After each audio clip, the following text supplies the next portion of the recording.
میت کو قبر کے قریب کیا گیا تو ہلنے لگا تو اس کے بیٹوں نے کہا ہمارے ابا زندہ ہیں. وہ سختہ ہو گیا ہے، زندہ ہیں. عمر بن عبدالعزیز رضی اللہ رحمت اللہ علیہ فرمانے لگے ارے بھتیجو زندہ نہیں ہے، قبر کا عذاب جلدی شروع ہو گیا ہے. بل عجل اللہ بالعقوبہ، چھپاؤ جلدی چھپاؤ. عمر بن عبدالعزیز جس تخت پر بیٹھے اس پر سلیمان تھا، اس پر ولید تھا، اس پر عبد الملک تھا. ان تینوں نے اپنے من کو راضی کیا، عمر بن عبدالعزیز نے اپنے رب کو راضی کیا. جب عمر بن عبدالعزیز کا وقت آیا مرنے کا تو انہوں نے بلایا رجا بن حیوہ سے، فرمایا کہ میں نے عبد الملک بن مروان چاچا بھی تھے سسر بھی تھے، ان کی بیٹی فاطمہ سے شادی ہوئی تھی. میں نے اس کو قبر میں اتارا، کفن کی گرہ کھول کے دیکھا تو اس کا چہرہ قبلے سے ہٹ چکا تھا، رنگ کالا سیاہ پڑ چکا تھا.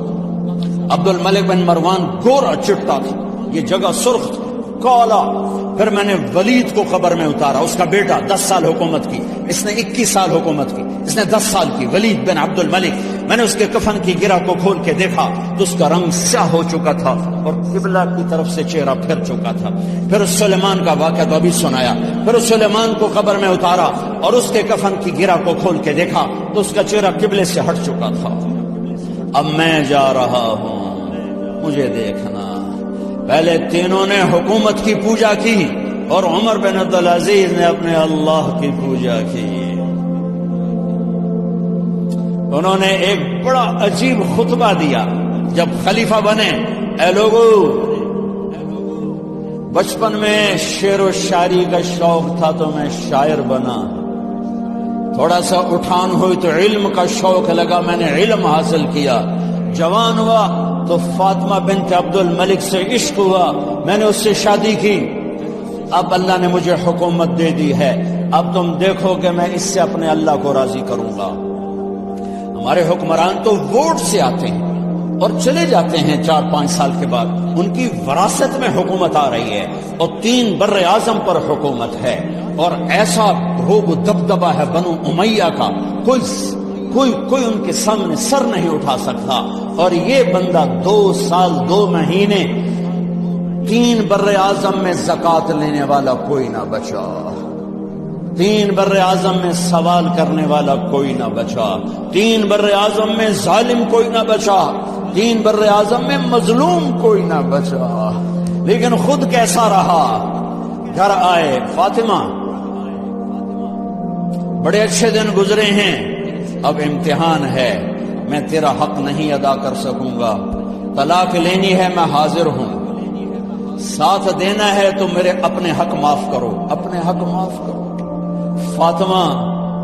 فاطمہ جیسی عورت انسانی تاریخ میں کوئی نہیں آئی. سیاسی لحاظ سے، سیاسی دادا مروان بادشاہ، باپ عبد الملک بادشاہ، بھائی ولید بادشاہ، دوسرا بھائی سلیمان بادشاہ، تیسرا بھائی ہشام بادشاہ، چوتھا بھائی یزید بادشاہ اور اپنا خامن بادشاہ. 7 نسبتوں سے یہ عورت شہزادی ہے. کائنات انسانی تاریخ میں اتنی بڑی عورت کوئی نہیں آئی. سیاسی. فاطمہ کہنے لگی عمر، میں نے صبح کے دن مزاحم اپنے غلام، ہاں بھائی مزاحم، ہمیں بچوں کے کپڑے چاہیے تو اگلے مہینے کی تنخواہ ایڈوانس مل جائے. وہ کہنے لگے امیر المومنین آپ مجھے لکھ کر دے دیں کہ آپ 1 مہینہ زندہ رہیں گے، میں آپ کو تنخواہ دے دیتا ہوں. عمر بن عبدالعزیز سر جھکایا، اٹھے، گھر گئے. فاطمہ میرے بچوں سے کہہ دو کہ تمہارا باپ کپڑے لے کے نہیں دے سکتا. اپنی تاریخ تو دیکھو.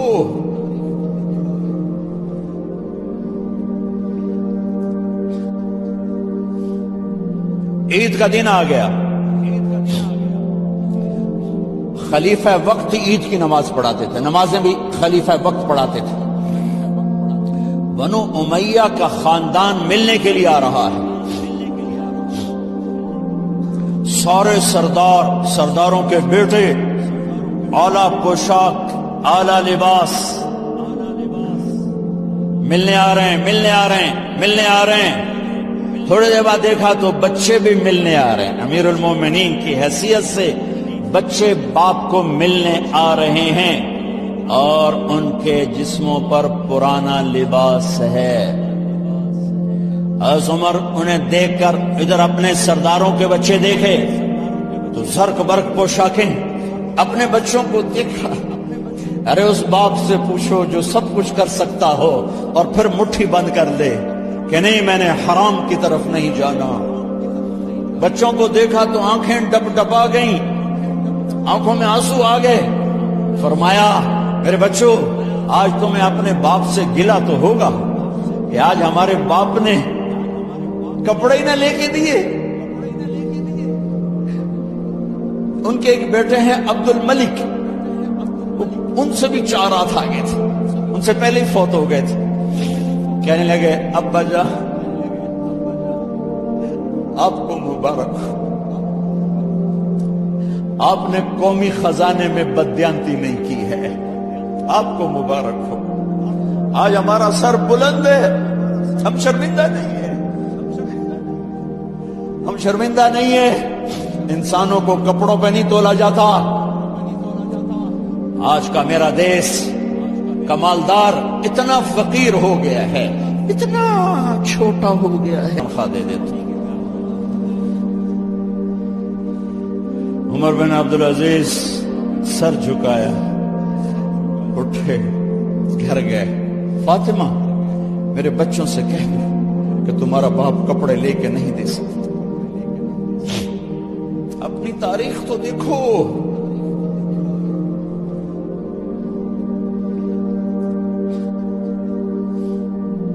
عید کا دن آ گیا،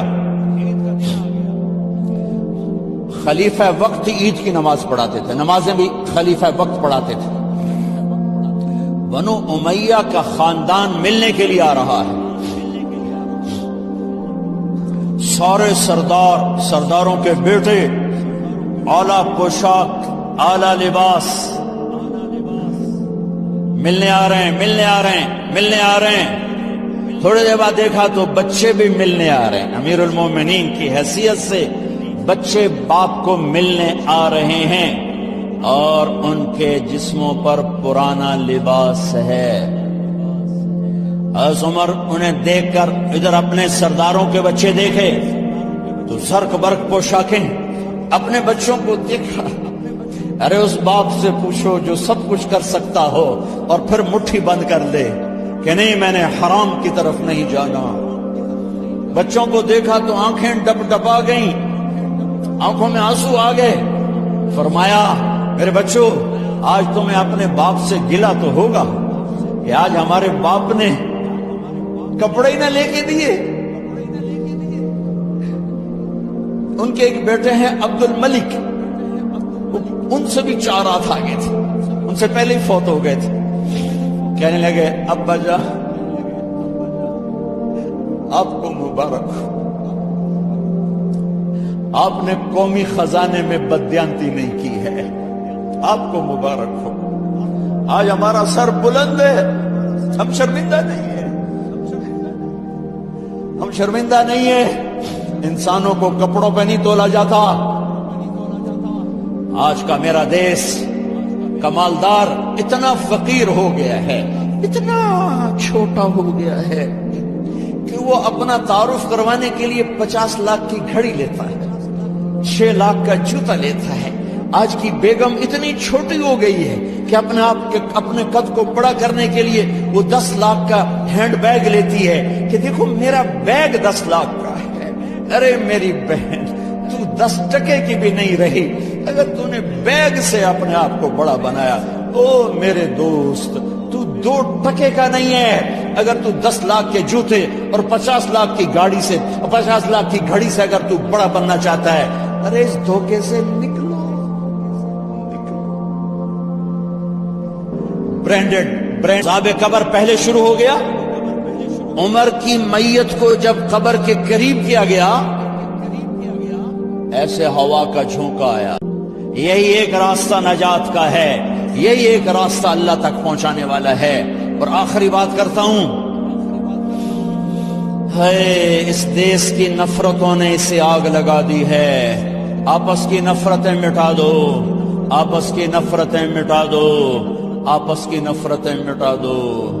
محبت دو، محبت دو، محبت دو، محبت دو۔ معاف کرنا سیکھو، درگزر کرنا سیکھو۔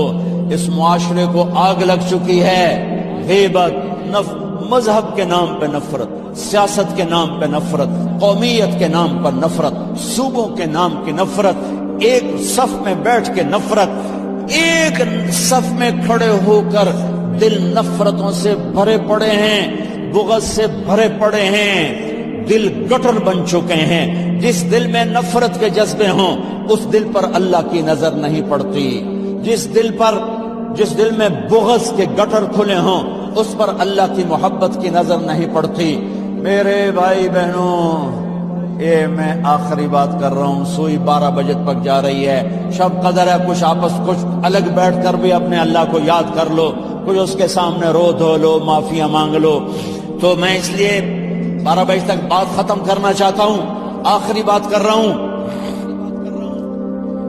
آپس کی محبتیں پروان چڑھاؤ، آپس کی نفرتوں کو ختم کرو، آپس کی لڑائیوں کو ختم کرو، ایک دوسرے کو معاف کرنے کی عادت ڈالو، ایک دوسرے کو درگزر کرنے کی عادت ڈالو، غیبت چھوڑ دو، نفرت چھوڑ دو، حسد چھوڑ دو، بغض چھوڑ دو۔ اپنے آپ کو دیکھنا شروع کرو، اوروں کو نہ دیکھو، اوروں کو نہ دیکھو، اوروں کو نہ دیکھو۔ اپنے من میں ڈوب کر پا جا سراغ زندگی، اپنی کمیاں دیکھو، وہ کیا کرتا ہے، وہ کیا کرتا ہے، وہ کیا کرتی ہے، وہ کیا کرتی ہے، اس سے اندھے بن جاؤ، بہرے بن جاؤ، کسی کی برائی نہ سنو، کسی کی برائی نہ کرو، تمہارے گھر جنت بن جائیں گے، تمہارے گھر جنت بن جائیں گے، تمہارے گھر جنت بن جائیں گے۔ ہمارے گھروں میں تباہی بربادی ہے، نفرت، ماں باپ میں آپس میں نفرت، میاں بیوی میں نفرت، سگے بھائیوں میں نفرت، کبھی مذہب کے نام پر، کبھی رشتوں ناتوں کے نام پر، کبھی تجارت کاروبار کے نام پر۔ بھائیو، محبتوں کو رواج دو، محبتوں کو رواج دو، محبتوں کو پھیلانے والے بنو۔ میرے نبی پاک صلی اللہ تعالی علیہ وسلم نے فرمایا، اسلام کا سب سے مضبوط عمل بتاؤ کیا ہے؟ صحابہ نے کہا جی نماز ہے۔ آپ نے کہا نہیں، نماز نہیں ہے، نماز اچھی چیز ہے، سب سے مضبوط عمل نہیں ہے۔ صحابہ نے عرض کی جہاد ہے، آپ نے کہا جہاد بھی اچھی چیز ہے، سب سے مضبوط نہیں۔ صحابہ نے عرض کیا روزہ، آپ نے کہا روزہ بھی اچھی چیز ہے پر سب سے مضبوط عمل نہیں۔ صحابہ نے عرض کیا حج، آپ نے فرمایا حج بھی بہت بڑا عمل ہے پر سب سے مضبوط عمل نہیں۔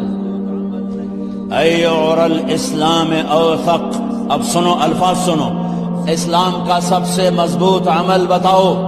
قالوا الصلاة قال وحسنۃ وما هي بها، قالوا الجهاد قال وحسن وما هو به، قالوا الصيام قال وحسن وما هو به، قالوا الحج قال حسن وما هو به، قالوا اللہ ورسولہ اعلم۔ ہاں، نماز نہیں، جہاد نہیں، روزہ نہیں، حج نہیں، اچھا تو کیا ہے؟ پھر کیا ہے؟ تو آپ نے کہا ان اوثق اور الاسلام الحب للہ والبغض للہ، اسلام کا سب سے مضبوط عمل آپس میں اللہ کے لیے محبت کرنا ہے، اللہ کے لیے محبت کرنا ہے، اللہ کے لیے محبت کرنا ہے، اور اللہ کے لیے بغض رکھنا ہے۔ اللہ کے لیے بغض کا کیا مطلب ہے؟ برے سے نفرت نہ ہو، برائی سے نفرت ہو۔ ایک واقعہ سناتا ہوں جس سے بغض للہ کی مثال شاید 14 صدی میں ایسی مثال ہوں گی، تاریخ نے جنہیں محفوظ کیا ان میں اتنی بڑی مثال میری نظروں سے آج تک نہیں